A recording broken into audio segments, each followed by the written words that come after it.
ఏదో పెద్ద ప్రమాదం రాబోతోంది అని చెప్పాడు. పెద్ద ఎత్తున డబ్బులు తీసుకున్నాడు, పూజలు చేశాడు, డ్రామా అలా అని చెప్తూ ఉంటారు కదా.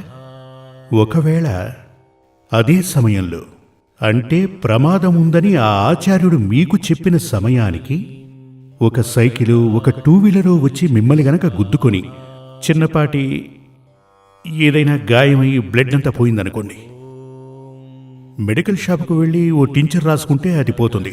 అవునవును, అప్పుడు స్వామివారు చెప్పారు, అలాగే జరిగింది అంటారు.